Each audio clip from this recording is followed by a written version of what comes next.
Hey guys, Akil Stokes here. Welcome back to another episode of the Trading Coach Podcast. Thank you as always for joining me. If you guys are brand new, this podcast comes out 3 times a week, each and every Monday, Wednesday, Friday. You can find it on basically every single music streaming and podcasting app out there. You can also catch it on YouTube. If you guys are brand new, do me a favor, leave me a rating and a review on iTunes. That is the best possible way you can support the show. And if you're watching/listening on YouTube, do me a favor, hit that like button, share this, and make sure you have the notification bell hit as well. That way you don't miss my next trading video. In today's episode, I want to take you inside one of our Friday accountability sessions because Jason Greystone, during his interview with one of our traders, hit on a subject that I feel is really important, and that is removing the pressure of time, right? Time is a big element. Let's be honest. We all have an expiration period on our life. We all have an expiration period on some of the tasks that we want to accomplish. And what often happens is because of that expiration period, we tend to rush through things or approach tasks and goals with the wrong mindset. And in this interview, Jason asked the trader, he said, the trader was talking about how he has time, and he said that's such a benefit. And he brought up a conversation he had with another coach where he said, imagine what you can do if you can remove the pressure of time. And I asked you guys the same question before listening to today's episode. Think about your biggest goal, right? Think about the thing in which you want to achieve most in life. Now, ask yourself this question. How would you approach it if time wasn't a factor? If you had all the time in the day to do it, if you had all the time in a lifetime to do it, how would you approach it? Well, you would probably take all of the necessary steps, right? Slow and steady wins the race because you're not racing against time to get something done before this imaginary clock runs out. It's interesting to think about because when we add time to the equation, we tend to rush, we tend to make mistakes. When we tend to make mistakes, we tend to go backwards, and we end up adding more time needed to accomplish the task because we're trying to make up for time versus what we would do if we just didn't take time into account at all and we just said, hey, I want to do things the right way. I know a little confusing, and this could be an entire podcast episode for another time, but I want you guys to think about it. But anyway, check out this podcast. It's an interview with one of our members, Charlie, sharing his journey. I think these are important to share with you because you get to hear from your peers. You get to hear straight from the horse's mouth what other traders in your same situation are doing in order to become consistently profitable. And hopefully you can replicate that on your own end as well. Hello, Charlie. Hello, Jason. About time. Thanks for coming on.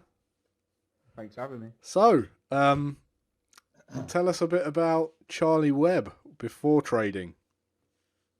Before trading, or Yeah, before trading. Who you are, where you're from, what you're up to. Well, before trading was sort of school and college, quite young. So how old are you? 19. 19. Nice. Come out of school, got my GCSEs, went straight into college studying business. Yep. Sort of didn't really know what I was going to do. Whereabouts are you from? I was Hertfordshire, but I've moved to Bedfordshire. Bedfordshire. quite recently, Okay. so. Near Milton Keynes. Studied in, not far, Yep. like sort of St Neots. Okay. About 45 minutes from there. Studied college, didn't know what I was going to do. While in college, I actually ride like motorbikes and race and things like that. Right. Had quite a bad accident with my back, which sort of took me out of doing any physical job or anything like that. Yep. Wow. So then it was sort of looking for what I can do from there. Talking to my nan and things like that. My nan was in finance, worked at a bank, and sort of swayed me down that route.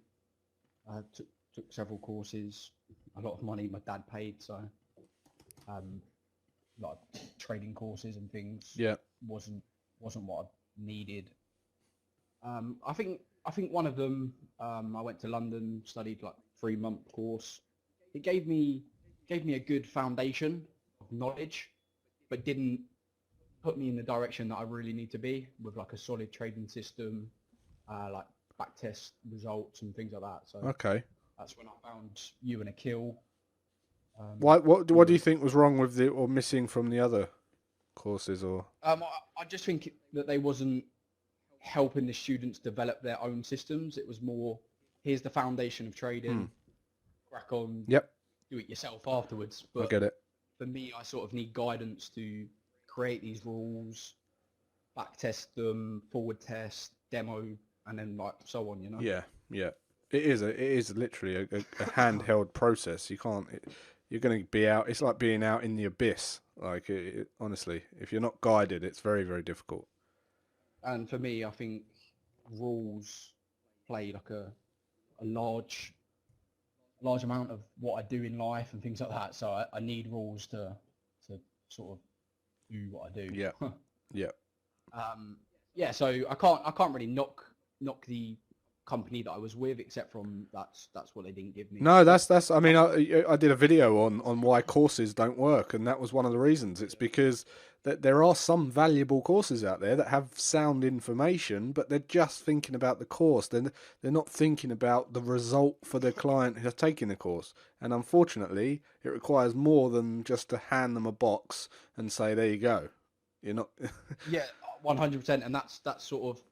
I was trading for last year, the whole of last year from home. Actually live trading, sadly. Right. I've done quite well over the year, so I'm lucky for that. But going into this year, I've been following you and Akil for probably 2 years now. Right. Back when you was at the previous company. So when you did found Tier 1 and watching like the community grow, I just knew it was something that I wanted to do. So coming into this year, stop live trading, and here I am starting from the beginning. Excellent. So how have you approached it differently this time? A lot slower. Right. I mean, the whole of this month I've gone through like the cornerstone and halfway through the foundation. So, yeah, really slow approach. I know that I've got time on my side, and that's really the one thing that I do know that I have. Yeah. is time. So. I know you've got time, but I think a lot of time as well. It's just we was talking about this. I had a meeting in London the other day, and I was talking to one of the leading trauma coaches, and she said one of the biggest things is just committing to the process and just accepting that there is a learning process. So those of you who are committed to the annual membership inside Tier 1, I think you've got a massive advantage, and I'll tell you why. Because you remove all of that pressure. Like you immediately take off the pressure of time, and if you can do that, and you are in a position to be able to do that, that is a great position to be in, because that pressure, just getting rid of that time and accepting you're going to spend some time learning, that's one big weight off your shoulders. And the example that the lady gave me was when she started snowboarding. She said, the instructor said to me, it's not easy. If you want to do it, you've just got to accept that you've got to keep learning, falling over. You've got to just learn to, you just got to keep doing it. So that's when she said, oh, right, that was just a complete sort of, light bulb moment, a weight off the shoulders, and she committed to it. And that's when she went and bought all the gear, and then she went in. But until that point, she was frustrated, and just like traders, misguided information and sort of false misconceptions and unrealistic expectations. Yeah, 100%. I know that I see a lot of this community sort of chuck the Gary V memes and a lot of their Instagram posts and things. Yeah. One thing that I have taken from him is like, you can fail over and over, and that's one thing that I've got in the back of the mind is I've got so much time to throw at whatever I want to do, and trading is definitely that. So. Yeah. So I'm taking it for when you had an accident. You was riding what, motocross? Yes, motocross. Yes. I was racing. It was actually practice day the day before. Right. Come off. It was my lower. I think it was S5, S4. Yeah. My disc. So. You've told me this story before, haven't you? Or haven't you? I don't think No. so. Maybe, possibly. But I've been through several injections, mini Wow. operations. Where yeah. So. But just to do that, just to do motocross, I mean, you've got to be quite. You've got obviously an appetite for risk. You're okay with risk, right? Yeah, definitely. and as well, like, my family, my granddad and dad have both had their own businesses, so Yeah. I think that's a route that I want to go Wow. down, Yeah. and Yeah. maybe trading can fill that gap for me. All right. So, just want to talk a little bit about the sort of what you've how you've guided your trading. You know, what road have you gone down? Are you a certain type of trader? Have you picked up on something that you particularly like that you're working on, or is there something you want to learn in the future? I mean, sort of over the last year, I was heavily into like swing trading, Yep. 4 hour daily charts. Even though I was at my desk a lot of hours a day, Yeah. I could get through a lot of pairs, a lot of analysis. So, but one thing I do want to do for the future, possibly when I'm ready, is a day trading strategy, possibly, Yep. just to give me some more action throughout the day. Yeah. Because I was finding that Well, if you've I got the was time and you can be at the charts, there's no problem. yeah, I work as well part time, sort of like 4 to 8 most nights. Okay. So that frees up my days. Yeah. I've sort of put that around trading to cover expenses, and so yeah. So I've got a lot of time on my hands to be in the platform learning. So Good stuff. And yeah. is there any thing that you've struggled with? You've had to go back on? I struggled with not having rules Right. and the freedom to sort of say, oh, that's a setup. That isn't. Yep. Why? That's what I was struggling with.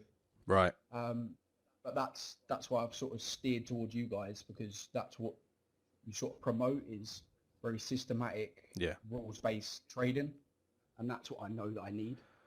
Yeah. If anyone tries to tell you that you don't need rules in trading, honestly, that's the only way you're going to make consistent profits if you've got strict rules. That's it. Like, you need a plan that tells you if you do this, you come out with profit over time. And I don't understand people that say, you can just trade sort of just having a feeling on the market or knowing the market, because your hormones change, your emotions change, your state of mind changes. There's no way that you can keep those three things consistent. So No, I've been there firsthand, knowing that the market whipsaws and yeah, chucks you out, then your head's all over the place. It's just not right. no, It's not what I want to do. So good stuff. yeah. All right, so is there any thing that you would any advice you'd give to someone who's just kind of starting out then? I would personally be very, very wary about who is educating you. Have they actually got the experience? Can they prove it? Yep. Just I know that a lot of people don't catch the right educators at first. Maybe I didn't. I've been through several different people and companies, but try and scout them out, maybe just for a like period of time. Yeah. See actually what they are about. See the testimonials. And Testimonials. that's sort of what I've done with you guys, just over probably a year or 2 years, just watching your videos, Just stalking us. keeping on track. Yeah, just stalking Yeah, yeah. essentially. Yep. Like, to me, you guys are sort of like celebrities, really. Actually, I'm going to shamelessly plug this. I was recognised in a prep a manger in London yesterday. So someone came up to me and said, "Are you the trader from YouTube?" And I was like, "Yeah." So that was quite bizarre, but But yeah, getting the right education is definitely the foundation that you need to get started. So good stuff. And if people are sort of being approached by educators or thinking about educators, what would be your advice to sort of get a solid understanding of what the educator's about? Have you got any advice on what they should do to find out if they're good? Is there any questions they should ask or anything they should look at in particular? maybe I'm not. Well, I can only say from my experience. Yeah, sure. Just stalking on social Right, media. yeah. So you just reviewing congruency, content is right? unrealistic. Yeah. Does the story stack up? How long have they been saying the same thing? That kind of thing, right? I mean, liars just have to keep lying. So They're going to come unstuck. Yeah, adding up? yeah. There's going to be holes in there somewhere. So. Definitely. All right, mate. Well, listen. When I'd love you to come on again in the future. I So loved him. yeah, book it in. Everyone knows where you're at now, what you're planning on, so the accountability is there. So when you book your next one, we'll know sort of what you're coming on to talk about and update us on and your progress. So you've put yourself out there now, mate. Well done. Yeah, it's nice. So I've actually ticked off one of my goals for this year, which is Good to stuff. speak to you and Akil and Good stuff. potentially meet you guys as well. So yeah, it's good. Yeah, excellent. All right. Well, listen, have a great weekend, and thanks for coming on, Charlie. Thanks for the chat as well. No worries. Take care, mate. Thanks, guys.